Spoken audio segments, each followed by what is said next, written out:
HDFC पे with 2 year view बहुत positive हूं। एचडीएफसी, आईसीआई, एक्सिस और कोटक, ये 4 लार्ज कैप्स में, और फेडरल बैंक का बहुत अट्रैक्टिव प्राइस आ गया है। ये एक वन ऑफ था बिकॉज ऑफ जो को ब्रांडिंग पे आपने उनको थोड़ा सा वो पाबंदी लगाई है, बट वो 1.5% उनके बिजनेस का है। फेडरल बैंक के numbers, CASA ratio, in fact their liability franchise सबसे बढ़िया है। तो ये सेलेक्ट 4-5 स्टॉक्स है, और उसमें आप एक एसबीआई भी जोड़ लीजिए, लेकिन मेरे को लगता है out performance large cap bank से ही आएगी, प्राइवेट बैंक से। ओके, तो लार्ज कैप प्राइवेट बैंक्स पे नज़र रखनी है। पर सबसे पहले भसीन जी, आपको बहुत बहुत स्वागत है मुंबई स्टूडियोज़ में। बहुत अच्छा लग रहा है कि आप आज हमारे साथ हैं। और देखिए, मार्केट्स में भी थोड़ा सा चेयर ज़रूर लौटा है। कल भी आप थोड़े पॉजिटिव थे, पर क्योंकि मार्च में इसके स्टार्टिंग में ही आपने बोला था कि थोड़ा मतलब बच के रहिए, प्रॉफिट्स बुक करते रहिए, घबराइए मत प्रॉफिट्स बुक करने से। मार्च के सेकेंड हाफ में क्या आपको लगता है कि यही स्ट्रैटेजी अपनानी चाहिए, इसी पे आगे काम भी करना है? देखिए सृष्टि जी, गुड मॉर्निंग। पहली तो ये बात है, आप प्रॉफिट तभी बुक करोगे जब चलता बाजार हो। जब बाजार घूमता है फिर आप प्रॉफिट बुक करने में हिचकिचाते हैं, क्योंकि you seen the highs. Leave something on the table, पहली बात। दूसरा, आप टेबल पे कुछ छोड़ने को है नहीं, अब तो लेने का है।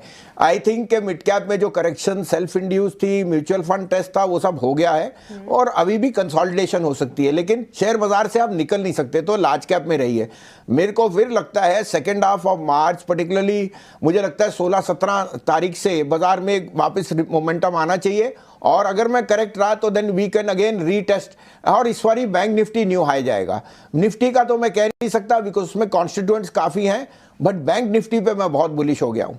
ओके, बैंक निफ्टी पे काफ़ी बुलिश। तो भसीन जी, यही बता दीजिए कि कौन से स्टॉक्स पे नज़र रखनी है अगर बैंकिंग स्पेस की बात करें, क्योंकि मिड कैप स्मॉल कैप में अगर अपॉर्चुनिटीज़ हैं तो कहाँ पे हम नज़र रख सकते हैं? तो पहले तो आज मैं आपको बता दिया, बैंक निफ्टी में एचडीएफसी, आईसीआईसीआई, एक्सिस और कोटक। स्मॉल कैप में, मिड में मेरे को फेडरल बैंक टॉप पिक है, लेकिन don't miss RBL, DCB and Dhanlaxmi.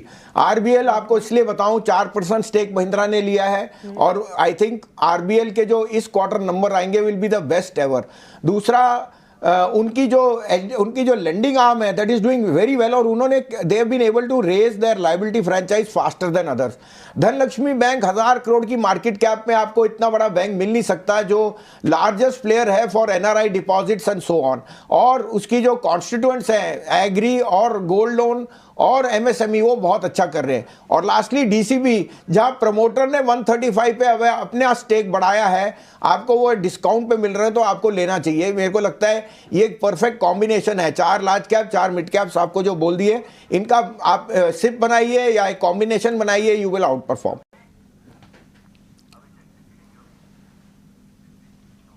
Wasim साहब, बहुत शुक्रिया आपका, स्वागत है। मैं भी स्वागत कर देता हूं आपका। वैसे आप दिल्ली आइए सर, जरूर मुलाकात आपसे होगी स्टूडियो में अगली बार। लेकिन आपसे पूछने के लिए ना सवालों की लंबी चौड़ी फहरिस्त है, तो वो सवाल तो आपसे पूछेंगे ही, और बाकी हर सेक्टर से हम कोशिश करेंगे कि जेम्स निकालें और दर्शकों को तोहफे के रूप में आज हम दे दें इस मौके पर। लेकिन सवालों के कुछ सवाल जरा ले लेते हैं। ऋषित नाम्बियार का सवाल आया है, और ये जानना चाहते हैं आईओसी के बारे में और अशोक लेलैंड के बारे में। आज तो हम देख रहे हैं कि ऑयल मार्केटिंग शेयरों का मूड थोड़ा सा खराब है, क्योंकि पेट्रोल डीजल के दाम में कटौती की गई है। लेकिन आपको कैसे दिख रहे हैं आईओसी और अशोक लेलैंड? ये तो, इस पर तो आपका बहुत पुराना भरोसा है। Good morning. बिल्कुल अभिषेक, दोनों शेयर आपको लेने चाहिए। ये एक वन ऑफ है, और आपको पता है थोड़ा सा इसमें पॉलिटिकल भी है, आपको पता है इलेक्शन भी है। आईओसी के numbers I think best ever अपने हिस्ट्री में आए हैं, पिछली बारी भी और आगे भी आएंगे। तो आईओसी में कोई डिक्लाइन हो आप सिप कीजिए। और अशोक लीलैंड आप देख सकते हो कि उसने एक और एक्विजिशन की है, जिसमें ईवी स्पेस में वो और गेन कर रहा है शेयर। सेकेंडली, अशोक लीलैंड के पास 53% मार्केट शेयर है बस मार्केट का, और जैसे जैसे वो ईवीज में भी छाएगा तो उसका मार्केट शेयर बढ़ेगा। थर्डली, वो टाटा मोटर्स से कमर्शियल व्हीकल में मार्केट शेयर गेन कर रहा है।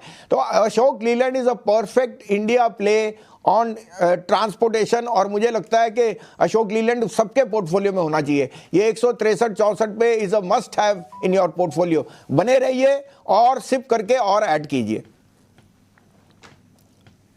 ठीक है, सिप करके और ऐड करने की सलाह है इन शेयरों में। एक सवाल आया है विट्ठल चेवाले का, और उनका सवाल थोड़ा सा अलग है, बहुत अच्छा सवाल है और हम अप्रिशिएट करते हैं। वो जानना चाह रहे हैं कि कंपनी जब हम देखते हैं, वसीम साहब आप जब देखते हैं तो क्या देखना चाहिए, आरओसी या ऐसा कुछ फॉर्मूला है, क्या देख के शेयर सेलेक्ट करते हैं? हाँ, अच्छा सवाल है। देखिए, तजुर्बा आपको बताता है। मार्केट कैप, मैं सबसे पहले अभिषेक मार्केट कैप देखता हूं। मार्केट कैप अगर मेरे फेवर में हो और डेमोग्राफिक प्रीमियम को मैं सही तरह से नापतोल कर सकूं तो मेरे को विन विन सौदा है। दूसरा, अर्निंग और पीयर ग्रुप और मैनेजमेंट पे सबसे ज़्यादा मैं फोकस करता हूं, क्योंकि अगर अच्छा मैनेजमेंट हो और अंडर परफॉर्म करता और प्राइस और मार्केट कैप आपके फेवर में है तो बाय कीजिए। इस कारण से market cap, peer group comparison, promoter और अंडरलाइंग बिजनेस, ये चारों चीजें देखिए। सब आप देखते हैं, return on capital, price to equity, वो सब तो एक मेट्रिक है, but underlying will always see the best play, because demographic premium का मेजर नहीं है। जैसे आज आप देख रहे हैं सारे टाटा शेयर या आप नेस्ले देखिए, ओवर द इयर्स इन्होंने सिर्फ मल्टीप्लाई किया है क्योंकि मैनेजमेंट हैज बीन प्रोएक्टिव के इन्वेस्टर वेल्थ बने। तो इस कारण से ग्रुप को चूज करना, मैनेजमेंट पे फोकस करना, मार्केट कैप देखना, ये बहुत जरूरी है। ठीक है, ये सारी चीजें, ये सारे पैरामीटर मार्केट कैप सबसे पहले देखिए, उससे आपको बेहतर अंदाजा लग जाता है कि कंपनी कितनी बड़ी है साइज में, उसका कारोबार कितना बड़ा है। एक रवीश का सवाल आया है और ये जानना चाहते हैं कि जुबिलेंट फूड वर्क्स इनके पास है 530 रुपए के भाव पर। जुबिलेंट फूड, वसीम साहब कैसे लगती है कंपनी आपको ये? देखिए, जुबिलेंट फूड ने अंडर परफॉर्म किया है और मैं जहां तक मैं जिसमें निवेश मैंने सलाह की थी वो उस समय मैंने की थी कि जुबिलेंट फूड से निकलिए और देवयानी में जाइए, क्योंकि मुझे लगता है पिज्जा हट over a period of time better franchise play out कर रहा है। और मैं अभी भी सोचता हूं कि pizza hut will be one of the best playing franchises, क्योंकि उनका जो कोस्टा कॉफ़ी है वो भी देवयानी का बहुत अच्छा कर रहा है।